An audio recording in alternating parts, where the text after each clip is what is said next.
All right, welcome to another broadcast of Unleash Independence. Today's topic is minimum wage. We have Cameron and then we've got Josh here. Welcome, guys.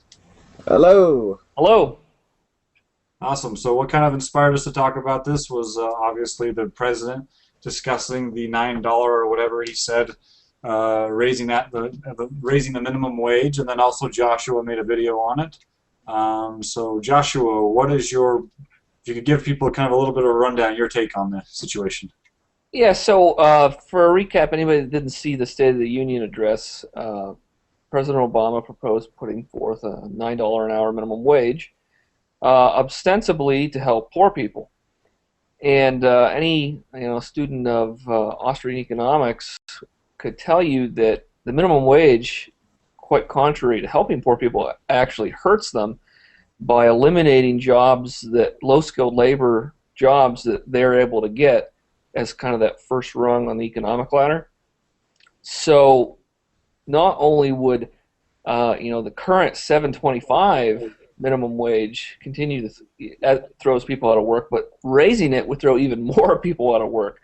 So as all government interventions in the economy cause, it has the opposite effect of what they say it's going to have.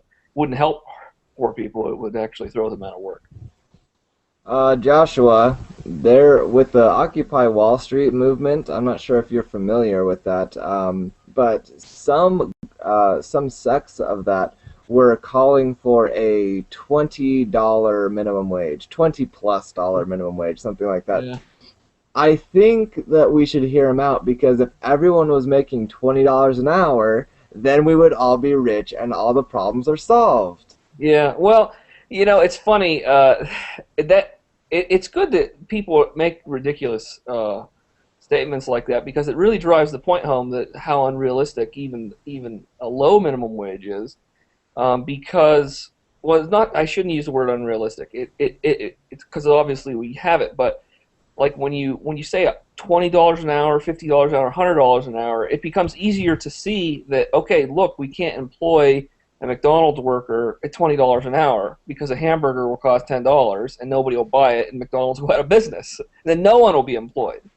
And so it's more easy to see when the wage is more extreme. So when they say like $20 an hour, that kind of makes it easier to see. But then when you kind of bring it down to 7.25 and 9, it seems more plausible. But the problem is there's other jobs that get eliminated. Not as many jobs get eliminated. Jobs like gas attendants and golf caddies, and all kinds of other labor that used to be in the marketplace, even as recently as the 50s, that have been eliminated because the jobs, entrepreneurs just nobody will pay the prices required to give somebody 7.25 an hour in order to check the oil under the hood of your car. It's not worth it, and so the job just gets eliminated. Makes a lot of sense because I think the biggest telling sign for minimum wage is high school kids. I mean, you look at high school kids. When I was in high school, which was no 8, 10 years ago, like there was, I'd say about half the kids had jobs. And now, like when I'm seeing my little brother who just graduated, like most of his friends didn't have jobs. They just played sports and they went to school. And then now even college kids don't have jobs. They just get paid like whatever the government gives them, and they just sit Yeah, home and study. youth unemployment's through the roof. It's sad, and the minimum wage is largely responsible for that. I mean, there's other reasons too. Employers have risks in hiring people, and some of those risks are, especially in my state of Pennsylvania, like if you hire somebody and they quit on you, then you got to pay them unemployment compensation for a number of weeks, and so you have to pay as an employer for someone who's not working. And if you're a small business owner and you have a very small budget, you can't afford to take that risk because you don't have the money to pay that unemployment insurance. And so rather than take the risk of hiring someone on, you don't hire anybody. And so that's one problem. Another problem is the discrimination law, the risk of lawsuits. So, if you hire, certain minorities and they decide to sue you for discrimination, or not, or you have to let them go for bad work ethic or whatever, you risk getting sued for under these discrimination laws. So that also makes employers reluctant to hire. So it's really a combination of factors. But I would say the economic one's probably the most, with the unemployment law just throwing people out of work. You know, something too I want to bring up is when we're looking at healthcare, to kind of draw a parallel between these is right now part of the Affordable Health Care Act, as lovely as it seems, it eliminates doctors from looking at previous conditions. And so what insurance companies have to do is say, okay, well, this many people are sick, this many people are healthy, now we have to merge them together instead of having individual deductibles or payments, things like that. And that's, I think, is another thing that happens, you know, if we apply it to the minimum wage. Well, all these people that do good work, we have to either keep them at their pay or bring it down. And so now people that are deserving of a higher wage, they don't get to have those benefits. In a way, it almost unionizes people where they move up incrementally together rather than on an individual basis, just strictly on the amount of funds. But I have a solution where we could have a higher wage, a higher minimum wage, and rid ourselves of all the problems. So if you're ready for it. All right, Yeah, let's hear it. Okay. All you need to do is you just need to create more money. If there's more money, I think I have a helicopter you can borrow. More to go around. I'll bring it over, and you can fly around, just spray the money out, just like Ben. what we need to do is bring back John Maynard Keynes, reincarnate him, and we'll be safe. There we go. Yeah, we've solved the minimum wage problem. All right, that's the end. Great, thanks for tuning in. Just print more money. Eventually, the minimum, eventually people are getting paid pennies, what are equivalent to pennies an hour. Right. Well, you know, something I do want to talk about, though, in all seriousness, what we are dealing with and what the minimum wage laws has affected, the harshest demographic. I think that's a better way than saying group. But the individuals that get hurt the most are those that are less educated. And unfortunately, with how the system is set up, it seems to be inner city schools that are affected the most. And so again, when we have these policies that raise up, what you're having is people coming into the workforce that are ill-educated, not to their own faults a lot of the times. It's a failure of the government. And then, of course, they have to be paid, like you were saying, at this $9 an hour, which they don't quite yet deserve. And what it does is it cuts down the amount of on-the-job training that someone can get. An employer seems to be only willing to hire someone that already has experience. Can you talk to that, Josh? So I think you have a point there. It's subsidizing kind of labor that's really not worth $9.25 or in this case $7.25 right now. And so that's obviously bad. I mean, it's good for the worker, but it's bad for the employer. It's bad for the consumer because they have to pay higher prices. And ultimately, if people are paying higher prices, they're buying less product, and if they're buying less product, you're ultimately employing less people, which goes back to hurting poor people by not having jobs for them. The best way to solve the unemployment problem, Henry Hazlitt talked about this in his book Economics in One Lesson. The best way to solve it is remove the restraints of government intervention in the marketplace, allow employers to hire people at lower wages, and that creates more jobs, it creates more services, it creates lower prices, and as a result, kind of like everybody, like when the water rises, everybody benefits. And so, when you don't have the government intervention, poor people will end up doing much better than when they have a government intervention. And unfortunately, the libertarians, we're not winning this argument.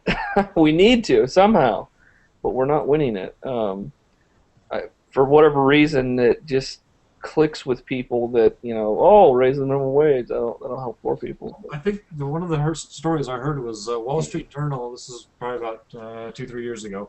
Wall Street Journal was doing a study on, like, he went around to all these corporations asking them, does college experience like mean that much to you when you're trying to look for people in your higher positions? And they said, no, we're actually looking for people, just really good people who actually have experience. And when I think that's the biggest thing is when we have the minimum wage, it's cutting out experience at some point. I mean, you can look at people who go through college and they get out. I'm not saying all college degrees, but when they get out, they don't have the job that they really went to college for. Yeah. So they have no experience. So they're ending up starting off with these $12, $10 an hour jobs, and they're kind of stuck there. But if you got these people starting to work early on a certain trait, it'd be much better off. And if they could start when they're teenagers, like they used to years and years ago. It's been a while, but I mean, talk to your parents, any of our parents, ask them. You're absolutely right. In fact, that reminds me of the Henry Hazlitt biography I read. He's the guy that wrote the Economics of One Lesson. And in it, he talks about, or sorry, I think it was autobiography. I get those terms confused. But anyway, the biography on, I think Lew Rockwell wrote it about Henry. He as a young boy, he had to support his family, and so he didn't have any formal education.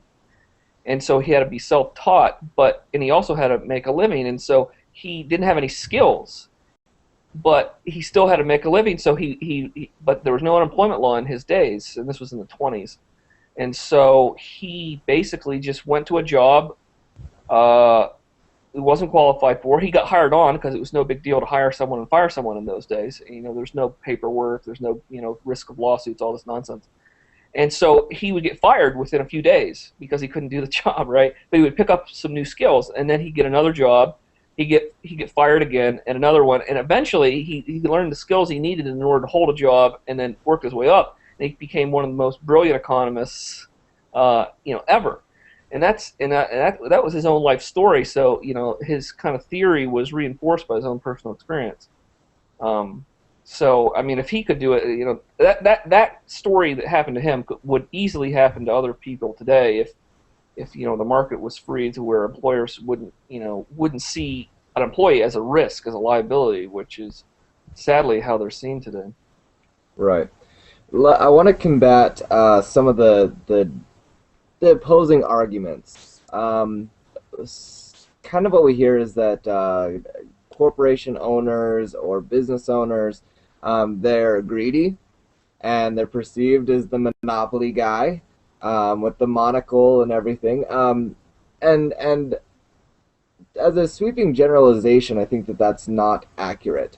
But what their thought is, well, if we increase the minimum wage legally, then that takes more out of his pocket and puts it into the pocket of the employees, which are us. That's you, Brock, that's me.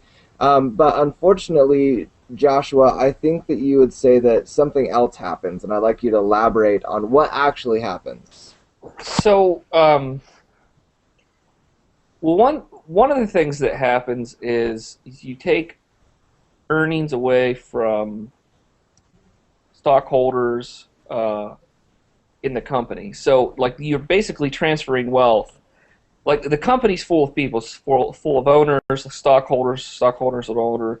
It's full of the management, and of course the average employee. And so when you have government intervention into it and you transfer wealth from stockholders and management to employees, you might temporarily help the employees, but that's capital that's getting consumed and no longer available for future investment in the company. And so, if you know how free market society works, it's kind of land, labor, and capital, and you increase production through savings and investment. But if you burn up all your savings on consumption for wages, then how are you going to expand your business? And if you can't expand your business, how are you going to add more jobs? And so, I mean, you have to kind of follow the train of logic so it's not immediately apparent. Obviously, in the short term, the employees would probably benefit, at least some employees. But what would happen, of course, is, the employer, in order to compensate for the increased wage, might not hire on more people. Those are the unseen consequences you don't see. And the other thing the employer might do to compensate is eliminate positions. And so you don't hear about those people either. Like, all you see is these people over here. Oh, I was getting 725, now I'm getting 9. But then you don't see is the people over here that no longer have a job. And so government intervention in the economy always, without exception, has unintended consequences. And it's kind of like Bastiat's broken window fallacy, and some people might not be familiar with that. So let me just go over it real quick. Like if you break, if a kid breaks a pane of glass, the glass maker is enriched by making glass, right? But the business owner of the pane of glass that the kid broke has to spend money in order to fix that window. So he could have taken that money and bought a pair of shoes, but instead now he has no money and a pane of glass, whereas he could have had a pane of glass and a new pair of shoes. The fallacy is looking at production being increased for the glass maker, but forgetting about the shoemaker. And so, it's the same with wages. If you transfer wealth to workers, what you don't see is the reduction in savings. What you don't see is the people that get fired. What you don't see is the people that never get hired. Mm-hmm. And that's why it's just not a good thing. But unfortunately, it's hard to make the case because it does require following a little bit of it does require following a few steps of logic to realize it. So I saw a meme the other day that said if broken windows made the economy better, then Detroit would be a gold mine. Yeah, that's a good one. Yeah, $7,000 average home price, and that's 3 zeros, 7,000, not 70,000. Crazy. Yeah, and interesting. Yeah, we could go on to weapons bans as well, right? They're a pretty safe place to live too. Let me talk to you about this. It's interesting, so I want to challenge people. If this happens, which by executive order, if it does happen, which seems to be the favorite mode of the of the president, just swipe that pen and it's done. Yeah. It's a magical wand. Stroke of the pen, law of the land, as Bill Clinton said. There it is, man. What a wonderful thing. Except it's auto pen now, right? Oh yeah, he can't even be bothered to sign it. Yeah. Boy, Don't bother me. This is too much. We can't have this signing laws. Yeah. But you know what my grandpa said, and I was too young to understand it at the time, but it was intriguing, I guess. There was rumors of raising the minimum wage back when I was a little one, and he always talked about how what you do to understand the minimum wage is you watch the price and the amount of the minimum wage, and then you watch the cost of bread. And I thought it was interesting, and over the years you can look at the minimum wage and then food and everything else, those prices increase because they have to get capital somehow, or they just fire people. Yeah, I haven't looked at that graph. That would be interesting to see that one. Yeah, I haven't seen that.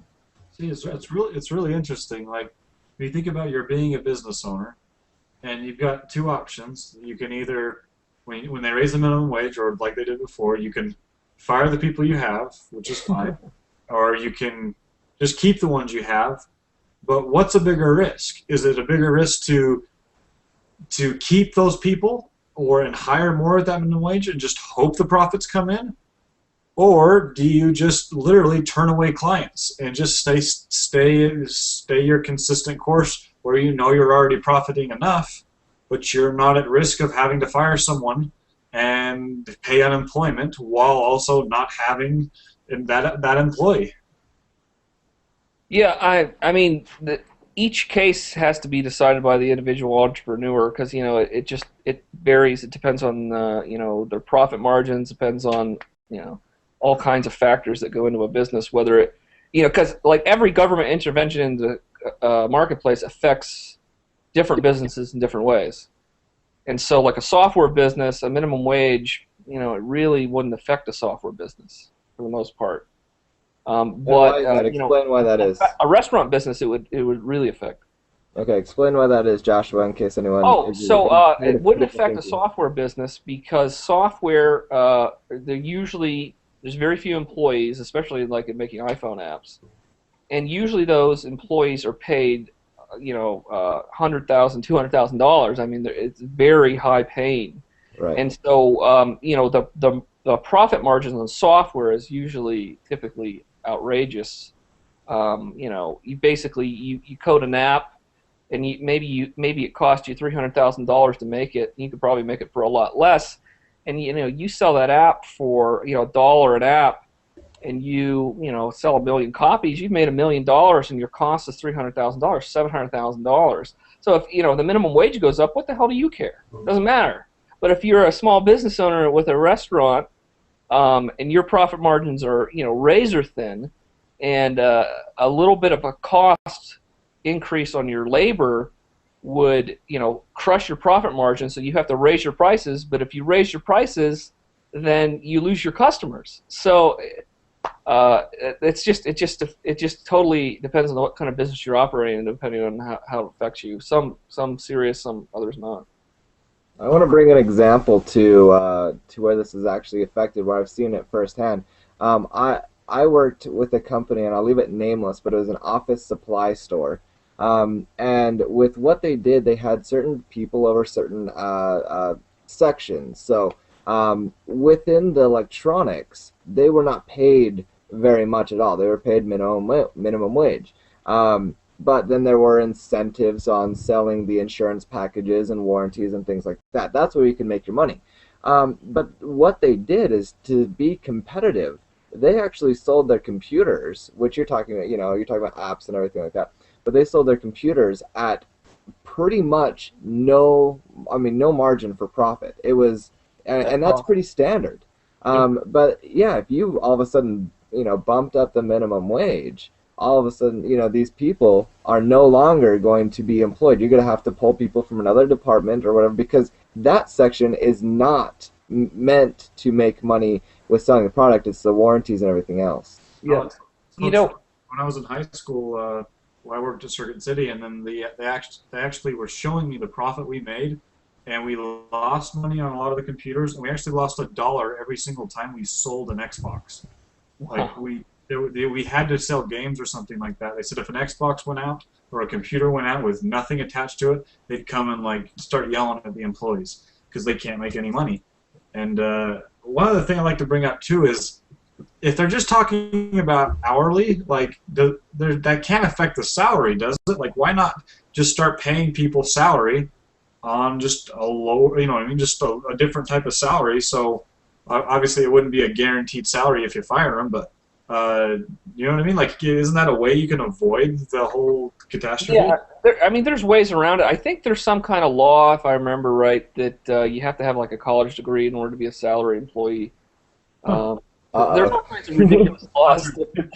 I mean, the laws are so convoluted, and they change by state. I can tell you this: like some business owners, FedEx is a good example of this. I have a family member that works at FedEx, and what they do to get around kind of the unionization, and this is speculation on my part. This is just what I think they've done to get around this kind of union crap that UPS has to deal with. They do independent contractors for their drivers. So their drivers are business owners, right? They're just, I mean, it's kind of a joke in my opinion, but their drivers are business owners, and so they don't have to deal with all the nonsense of hiring, firing people, and worried about unemployment insurance and all this nonsense. So that's one way you can get around it. Now, the other way to get around it is something that doesn't get talked about a whole lot, and that is people just say, okay, screw the government. I'm going to the black market, and I'm going to hire labor under the table. And so, and that's what happens all the time on our farms, especially out west. And so, yeah, and who is the pressure relief valve for the minimum wage? The illegal immigrant. So you got the illegal immigrant in here picking our lettuce for $2 an hour or whatever it is, and people see this as like some kind of terrible thing. Like, no, it's not. I mean, this is the market at work. This is how it should be. But the problem comes in where these people are now treated as second-class citizens because They can't go to the government if their employer shorts them in order for, to adjudicate the dispute because they're illegal. And so they're kind of in a separate social order, and they're almost treated as like a slave class. And so what the minimum wage actually ends up doing is harming these people through not allowing them access to courts and to police and to adjudicate their disputes, because if the employer screws an illegal immigrant, what's the illegal immigrant got to do? Nothing. They can't do anything. They just have to take it. But they took our jobs. Yeah, so it's just terrible. I mean, the minimum wage is bad in so many ways. It's just mind-boggling. But the unintended consequences that it causes, but... Oh, it's so true. And when you're dealing with, I mean, even when I was doing low voltage and I was wiring homes like up in the mountains and stuff, and you'd see these contractors come in, there'd be like 3 guys running the whole crew, and then, I mean, this is going to sound racist, but there's like 20 Hispanic people come in, and they God just... bless them. God bless these people. Yeah. They're fantastic. Yeah, they're great, and but none of them, I can never speak English to any of them, and there's no way all of them are legal. They're not hiring every single one of these guys. Like, they would be in trouble if they had to fire these guys for unemployment. So when things go up and down, especially in the construction, it's like you'll get 2 big homes that'll just set you for 1 month, and then for 2 months you get 2 small homes. I mean, they can't be dependent on their employees, and that's the other thing that with I know I'm kind of going off the subject, but unemployment and minimum wage and all these things, you can't. Business is so unpredictable, especially now, where you can't depend on a steady income. Right. It's just a roller coaster. Like 2 months are amazing, 2 months are bad. And it's just crazy to expect that this cookie cutter way is going to work for everyone's business.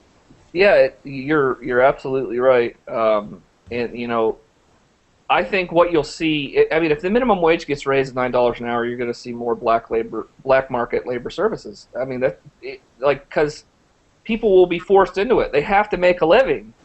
And, the government welfare system is just not going to hold up with, more people on the dole every month. I mean, it's crazy. Especially when the tax revenues are down because everybody's on the black market. So this is one of my favorite questions. So let's go ahead and ask it. What is the role of government?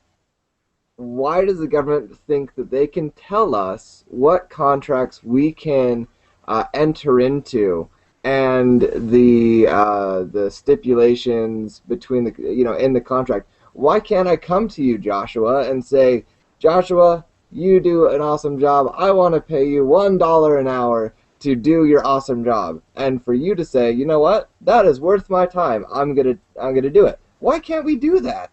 Well, so to answer the first question, the role of government, at least, I mean, this is kind of it's kind of a loaded question because I'm a Rothbard libertarian, so I don't really think there is a role for government. But having said that, if we are going to have a government, it should be to defend life, liberty, and property. John Locke put forth. Jefferson kind of twisted it and said happiness, but I like property better. But anyway, so to your second question, I had an answer for you. Could you help me out here? Spring my memory. Your second question. I want to pay you $1 an hour for your great job. Why do it? Please come to work for me. So it's really almost a philosophical question. Why do other people think they have the right to interfere in a dispute that or not a dispute, but in a contract that 2 other people are trying to make? Why does a third party think they have to interfere? And it's almost as if there's something in the nature of man that thinks that he needs to interfere in the lives of other people. That almost I don't know if it's like a busybody gene that some people have or what, but there's some people that just think that they know best, and how dare you not meet my moral standards, and I'm going to force you to meet my moral standards. And I say that that's not a fair wage, and what I say goes, and fuck what you think, and you're gonna do what I want. Okay, Joshua. Sorry about that. No. to anyone that's offended about that, just fuck off with what Joshua thinks. It doesn't matter. Okay. Now, okay. Yeah, Here's see if you can do the bleep thing in the video. I don't know. no. Oh man, I had a. Oh, here we go. Okay, here it is. That minimum wage only applies to employees, right? And I Um, actually, sorry, go sorry, ahead. go ahead. I'm a little nervous bringing this up because I'm afraid it might reach the floor of Congress one day because it is absolutely absurd. But why is it that business owners do not have? Why is the government saying business owners don't have to make that much? Not to say limit, but for a startup business, why am I not put at a $9 minimum an hour range? Am I Uh, not? I employ myself. I'm an employee. I should get $9 an hour minimum. Why are you giving them ideas? Shut up. yeah, you're giving them ideas. I suspect that it has to do with just it's so absurd that it can't possibly work. So that they would have done it if they could have. But and No, that's my I only just think guess. they forget things because they're stupid. Now Cameron just gave them information, but think about like me living in a neighborhood, and or you got nothing but this neighborhood. Nothing else is around. There's no government. But then you go across and say, oh, I heard about this neighbor. He's only paying his kids this much to mow the lawn. We need to pack together and tell him he can't do that anymore. Like that's what we're doing. Yeah, you're right. That's exactly what it is. Ridiculous. And just because you don't have to go enforce that, the fact that you accept that analogy is exactly what you're promoting. Yeah, you're absolutely right, and I guess when we frame it right, and I guess that's kind of the thing we need to do. We need to frame it right, just kind of like you just did, Brock, so that people see just how absurd it is. I mean, it's absurd to tell people, okay, well, you're not getting paid enough, so you can't work. I mean, are you kidding me? It's unbelievable. I mean, like, yeah, you just sit on your bum all day, because $5 an hour, you're worth more than that. I think you're worth more than that, and so therefore, you just sit on your bum all day, and you collect a welfare check, and that you're better off. We're paying people not to work. It's unbelievable. I guess how does that work? Like right now, let's say they raise the minimum wage, or like they did before to $9 an hour, and then the businesses go, I gotta fire these people. Then they fire them. Do they get unemployment at their previous? I guess their previous. I guess how does unemployment work? Did they? So it's a percentage, and I think it varies. I think it varies per state. It's a percentage of your previous wage that the employer has to pay. I don't remember what the percentage is, but it's a percentage of the wage, and then it comes out of the employer's pocket, which is outrageous. But There's another reason why would you keep that employee? Because you're like, well, if I don't fire him now, I might have to fire him at $9 an hour rather than $7.25. yeah, no, you're right. I mean, and the thing of it is, there's always consequences to actions, and they just the people that make these policies just cannot seem to think beyond two steps of logic to realize what a business owner is going to do when the price for labor goes up. I mean, it doesn't take a rocket scientist to figure this out, but it seems government bureaucrats are incapable. I want to change, if I can. I want to ask a final question to both Brock and to Joshua. I'm not sure if you are aware of Chris Rock's comments about Obama. I want to get your take on it, but basically Obama is your father and your father, Brock.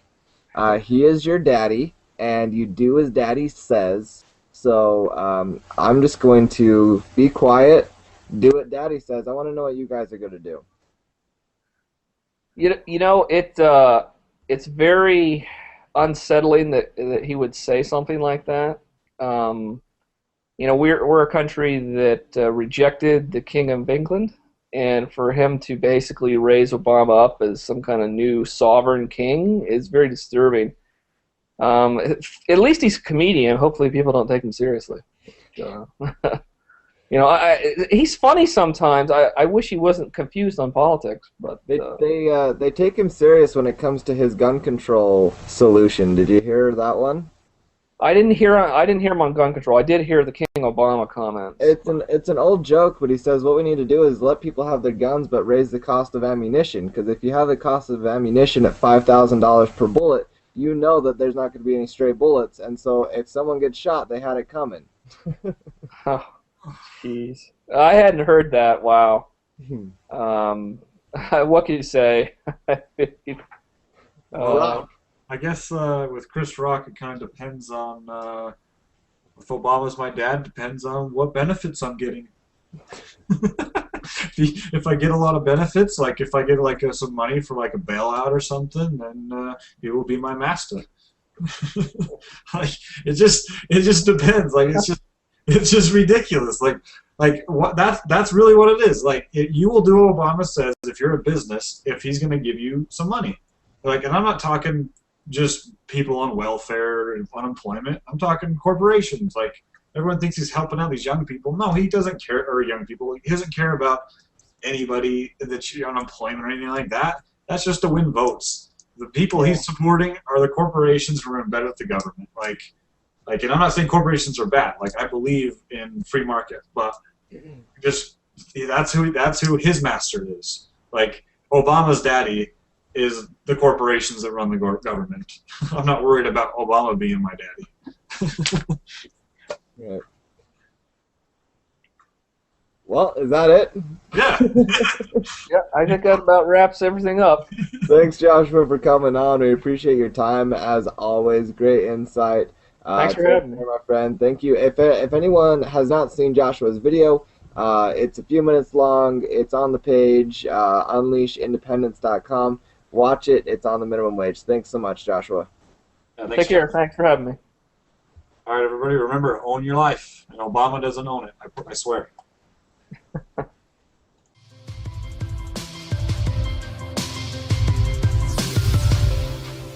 unleashindependence.com